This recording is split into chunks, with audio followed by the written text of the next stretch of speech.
The next performer is actually going to be Brother Abraham. And I think everybody knows Abraham.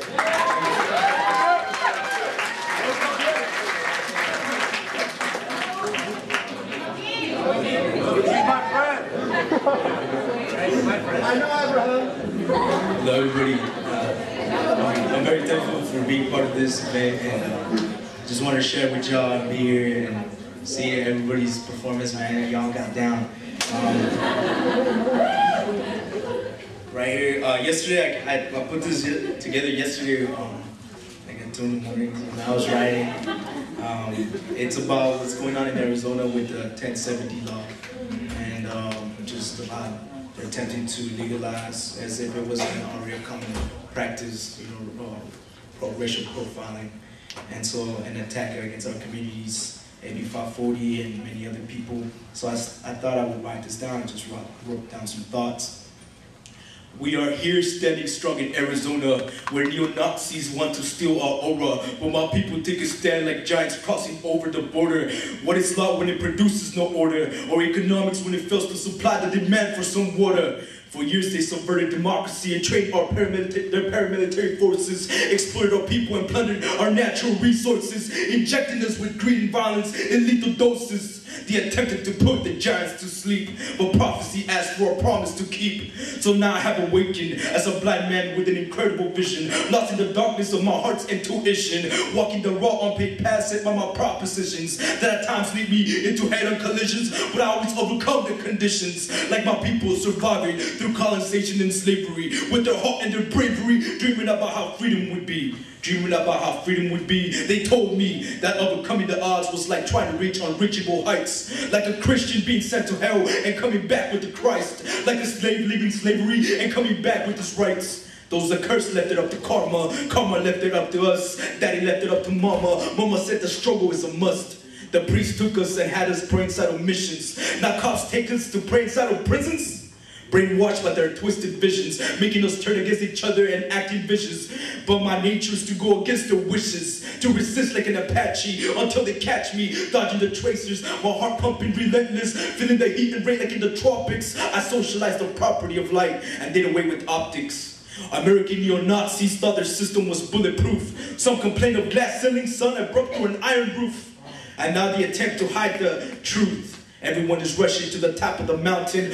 What they're gonna do when it becomes another slum or project housing? SB 1070 in Arizona, that be sick enmity on our persona, living through the obstacles designed by racist theorists, while in Oaxaca people face coward paramilitaries. But not even the bullets can stop the heart that pumps the blood of revolutionaries. They can call me AB 540 or less than 1% statistical anomaly. Oil companies can't commodify the fuel that burns inside of me.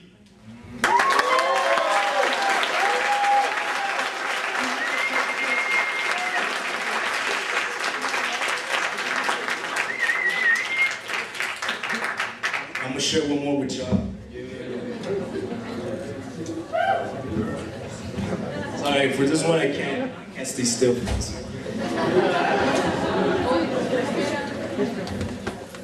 This one right here is I wrote it when I was when I just started reflecting back on being recruited or trying to be recruited on campus, and how I was thinking in my mind, people leave to war to the Middle East. But there's a war in the streets when, you know, 4 of my close friends, childhood friends, passed away due to gang violence, and having to live through the experiences and realizing that maybe the war is not just there, it's here, it's everywhere, it's in Palestine and Oaxaca, and here in the streets. So I just started writing this down of just writing about how somebody gets recruited so easily, their experience through going to the war and coming back and experiencing a change of heart, a change of mind. So this is called War in Iraq, a Soldier's Story. As a child, I was fed the American capitalist dream. I had no idea what all of it means when we join. Most of us are still in our teens, and we ain't allowed to drink at parties. They'll give me a gun and beg me to join the army. The government tells me to do it for my country and for my family. But I don't see them on the kids out in combat, and on top of that, they lie to me. Cause the poor I did not equal access to education. Instead, rifle for up to the killing fields in a foreign nation. I suffer from sleep deprivation. I take all these drugs to ease the painful sensation. And my dreams were haunted by the screams of all these dead faces. And I think about cutting my wrist with infected razors. This is what pain is.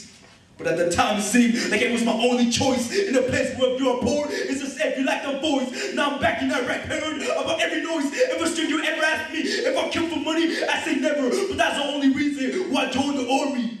Or even think about killing. Or pray to God and make it back home while I drop bombs on innocent children. And I run judging the bullets, hoping I don't pull it. But I see explosions, quick run, people commotion, death from uranium exposure. Blood flow like oceans, and I feel a loss of emotion. I shower and scrub, can't get rid of the sand. The commercials lies, they didn't make me a man. And wouldn't bring democracy steal peace to this land.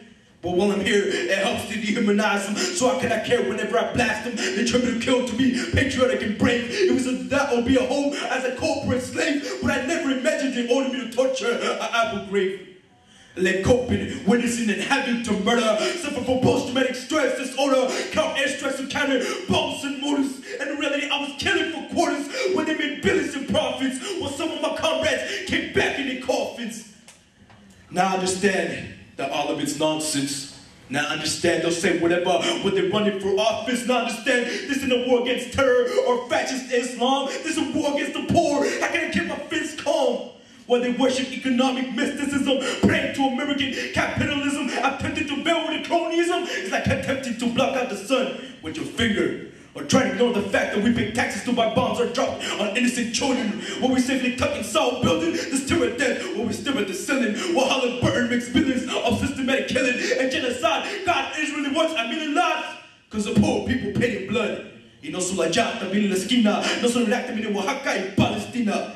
And if you already learned your historical past, how can we expect change if Obama, Hitler, McCain are just fascists with the same imperialist class? And if we already learned from our historical past, how can we expect change if Obama, Hitler, McCain are just fascists of the same imperialist class?